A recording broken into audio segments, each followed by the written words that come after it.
back with another episode of Friend, You Got This. I'm your guide, Elijah, and this is our Safe Space group chat for all my ladies navigating through the personal and professional goals. Today, let's give it up for episode 9. Please. This comes from a girl who's not disciplined with shit. Nothing. I start projects, I end projects, but this episode is going to make you guys even more proud for me because it's like a full circle moment. It's going to be a little bit more of a deep episode. You know, these past 2 episodes that I've been throwing out there, they've been more tea for the girls, you know, like more of the gossip content that I know my girlies need. We can't be serious all the time. However, today's episode, you know, it's not my usual recording time, but I was actually called to record because I felt like what I'm going through right now in my life is one, amazing. Like, I feel so great mentally and spiritually. Like, it's ridiculous. However, I know a lot of you can relate, which is why I created this podcast. If you can relate, if you need to pick me up, if you need to know someone else is going through this, how they got over it, this is the podcast for you. So, really quick before we begin, let's get into today's prompt. I want you guys simply to just reflect on a time that things weren't going well at all. Like, you felt like you were at your lowest point of your life. You didn't know how you were going to get through. You were doubting yourself. You were talking bad to yourself. You weren't like saying any of your affirmations. You felt like a loser, to be quite frank. We've all been there. Now, think of the aftermath of that. How did you get through the turbulence? And even though it wasn't anything remarkable, how did you feel afterwards? What changed in your life, whether it be a physical aspect, mental, emotional, spiritual, whatever it is, something, you benefited from something from that situation. And it's because it was a lesson learned. So reflect on that moment, your proudest moment that you never thought you would get through. And use that as a reminder. Let it serve as a reminder of the bad bitch that you are and exactly how strong you are and how you can persevere and how you can conquer any obstacle that gets in front of you. Because that's what today's episode's about. Episode 9 is all about the evolution of growth and divine timing. And you're going to see exactly at the end of this episode why the title is just fitting. It's fitting, okay? Today I'm going to be using my phone as a bit of a prompt just to make sure, you know, I get through all of the messages and whatever. However, let me bring you guys to my journey of 2024, right? I started this podcast late December, and for those of you who have been following me from the start, we have been, initially we were just on Apple Podcasts, and then I pivoted and I wanted to, you know, give you guys more visuals to go with it. So that's how we created our YouTube page. However, it was a good time for me, December. You know, I felt happy. I was introduced to manifestation and how it really works and how you have to keep your mind in the right headspace in order to bring into fruition the things that you want to create out of your life or out of yourself. Fast forward, right?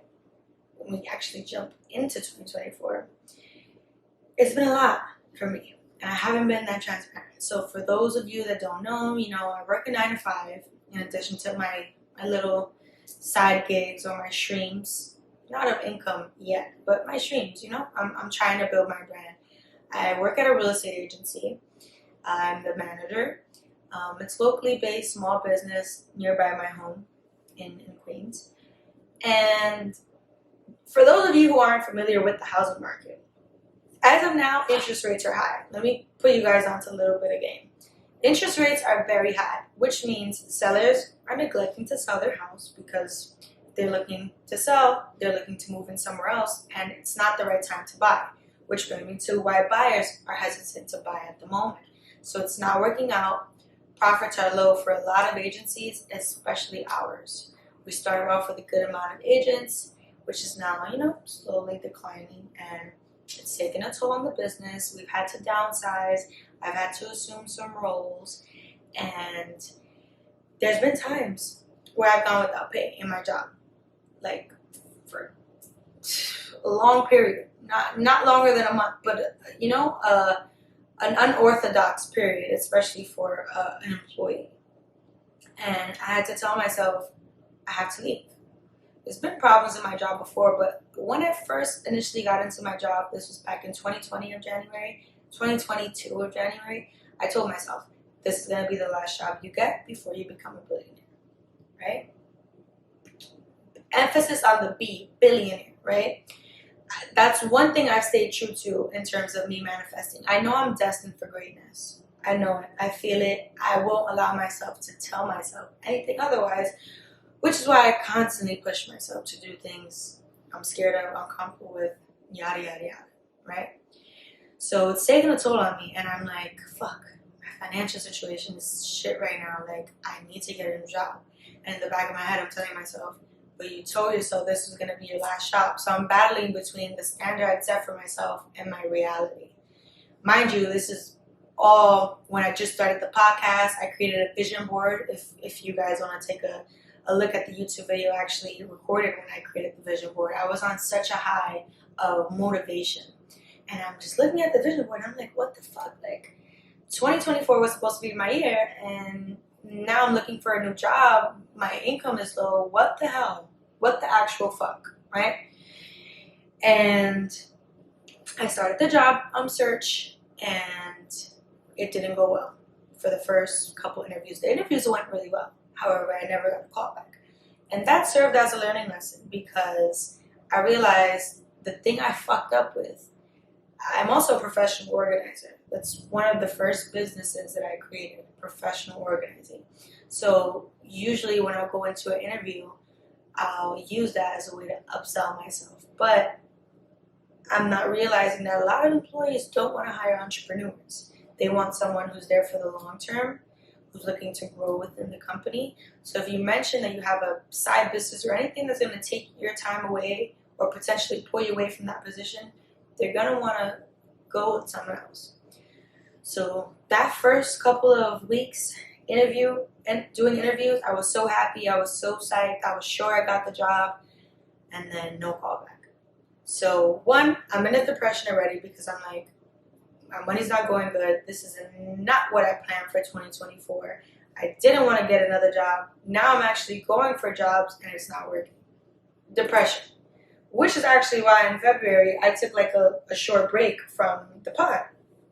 And I missed a couple of episodes, But again, we gotta be gentle with ourselves. We have to understand when we're going through rough times. So that's what I did. I let myself soak, which is not what you're supposed to do. You're supposed to understand what you're going through and relax. However, what I did was completely let myself go. Like my priorities, anything that I was doing that was good for myself, I stopped doing, and I just started working, coming home, watching TV. I stopped the job search even, which resulted in me staying up late. I was up late watching TV. There was these 2 nights in particular that I stayed up the whole night until the morning. And this one day was a true blessing for me. So what I have learned is that when you have something great, keep it to yourself, right? And it's not because, everyone that you tell is going to have a negative input, but it has something to do with energies. It has something to do with people holding you to a standard or making you feel rushed or making you feel judged. So it's best if you have something that you're really proud of and you're happy about to keep it to yourself, which is why I'm going to omit the new venture that I'm starting. But I'm starting a venture. I'll let you guys know how it came about, but I will not be letting you guys know what it is exactly, which is besides the fact. Eventually, we'll get to see what it is. However, it's a lesson behind it that I really want to share with you guys. So this one night I'm staying up, I'm on Instagram scrolling, and I see this girl talk about this business plan that she had that created a huge amount of wealth for her. She was able to retire her 9-to-5. She was able to retire her husband. She bought her dream car. She bought her dream house. Ooh. she bought her dream house. She was killing it. And initially, when she started off, she was a mom of two. She had one was on the way, and she was broke. Couldn't afford diapers, yada, yada, yada. And I was inspired. But the thing that got me was the business that she chose to pursue, which is actually one of my strong suits. Intermission, my dog keeps trying to get in the camera. 7, go to bed. Go to bed. Go to bed. Go to bed. Sit down. Sit. Excuse me, guys. However, so I was inspired. I'm like, yo, this idea that she has is exactly something I'm good at, but the way she structured it is so that she's simply conducting, like running the show.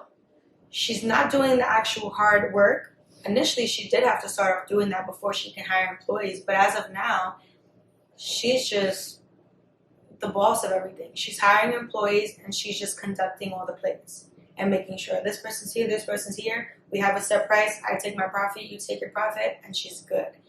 And I'm like, why didn't I think of that before? Quick little interjection, right? Not interjection. Quick little sidebar about the things that I do, right? So I mentioned I had a business.